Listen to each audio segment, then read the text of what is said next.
ಓಂ ವಿಶ್ವಸ್ಮೈ ನಮಃ.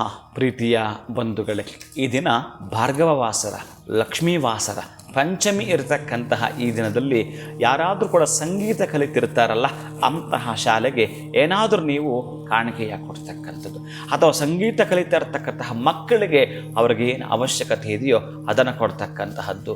ನೀವು ಯಾವುದರಲ್ಲಿ ಹಿಂದೆ ಬರೆದಿದ್ರೋ, ಯಾವುದರಲ್ಲಿ ಭಯಭೀತರಾಗಿದ್ದರೋ, ಯಾವುದರಲ್ಲಿ ನಿಮಗೆ ನೆಮ್ಮದಿ ಇಲ್ಲದಾಗಿತ್ತೋ ಅಂತಹದ್ರಲ್ಲಿ ನೆಮ್ಮದಿಯನ್ನು ಕಾಣ್ತೀರಿ, ಸುಖವನ್ನು ಕಾಣ್ತೀರಿ, ಸಂತೋಷವನ್ನು ಕಾಣ್ತೀರಿ. ಒಟ್ಟಾರೆ ಮಕ್ಕಳನ್ನು ಈ ಪಂಚಮಿ ಎಂದು ನೀವು ತೃಪ್ತಿಪಡಿಸಿದ್ದೆ ಆದರೆ ಸಂತೋಷದ ವಿಶೇಷವಾಗಿರತಕ್ಕಂತಹದ್ದು ಏನು ನಿಮಗೆ ಹೇಳ್ತಾ ಬರುತ್ತೋ ಸಮಕೈರಪಿ ಅದನ್ನು ನಿಮ್ಮನ್ನು ಹುಡುಕಿಕೊಂಡು ಬರುತ್ತೆ, ನಿಮ್ಮ ಬಾಗಿಲಿಗೆ ಬರುತ್ತೆ. ಆದರೆ ಇವತ್ತು ಮನೆಯ ಎಡ ಮತ್ತು ಬಲಬದಿಯಲ್ಲಿ ಸ್ವಲ್ಪ ಮಟ್ಟಿಗೆ ಬೆಲ್ಲವನ್ನು ಹಾಕ್ತಕ್ಕಂತಹದ್ದು, ಶುಕ್ರವಾರ ಸಾಯಂಕಾಲದ ದೀಪವನ್ನು ಹಚ್ಚತಕ್ಕಂತಹದ್ದು, ಅರಿಶಿನ ಕುಂಕುಮವನ್ನು ಇಡೋದು ಕೂಡ ದೀಪಗಳಿಗೆ ಮರೆಯಬೇಡಿ.